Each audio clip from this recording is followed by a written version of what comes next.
Hi y'all, I'm going to show you how to do ratios, okay? So this says divide 36 into the following ratios, okay? So you may not be able to see the question. I'm going to write it here, okay?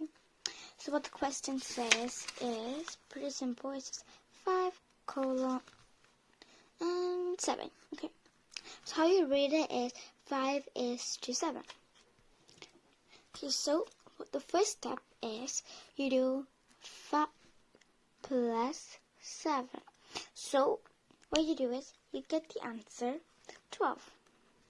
Then it says divide 36 into the following ratios, okay?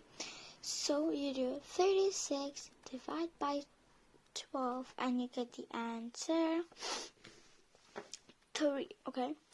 So now you got 3, you do is 5 times 3, which is 15, and you do 7 times 3, which is 21. So you got the answer. Pretty simple. So I want to tell you some things that you need to know about it. So if you don't know what ratio is, so a ratio, I'm just going to use this question, okay? So it says 2:4. If you have 2 grams of flour, this means you need 4 grams of sugar. If you just, okay, so what I mean is for every 2 grams, you need 4 grams of sugar. So if you take 4 grams of flour, you would need 8 grams of sugar. Okay, next thing is, I'm going to write the question here. It says 5 is to 7 is equal to something is to something, and we have to make sure it is 36, okay? So you're gonna make sure you're gonna write it correctly. So you don't do it, so you can know. So it should be 15 is to 21. But please, if you do 5 is to 7 is the same as 21 is to 15, then this is incorrect. The reason is because if you say 5 is to 7, that means it's not equal to 21. 21 is to 15, obviously, because 5 is smaller and 7 is bigger. It should be the same when you write it down anyway. And if you do make it incorrect, then the question will be marked as wrong, even though you the same numbers, but you just switched it around, okay?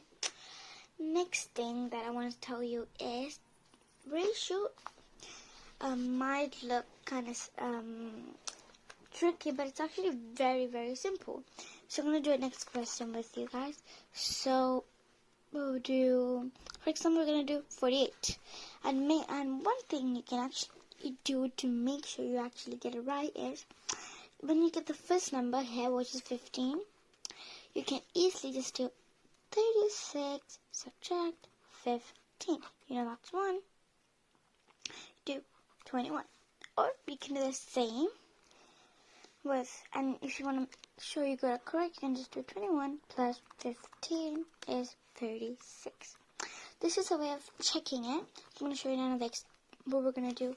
6 is to 2.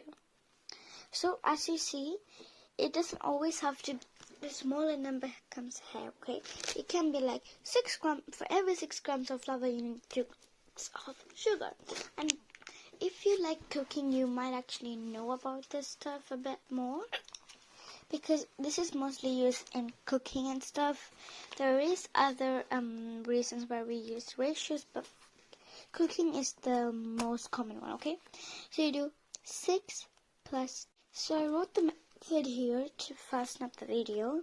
So as we said, 6 plus is 8. Then you do simple 48 plus 48 divided by 8, which is 6. To make sure that you get this correct, what you can do is first you multiply 6 times 6, you get 36. You can easily do 48 subtract 36 is 12. Then the answer is going to be 12. But if you're not sure with this answer, then you can always do 2 times 6, which is 12. So we know it's correct. And if we want to make sure, if you didn't do this method, if you didn't do it, you can at the end do 36 and 12, you get 48. So hope you guys found this video helpful. Please like and share. Thank you. Bye bye.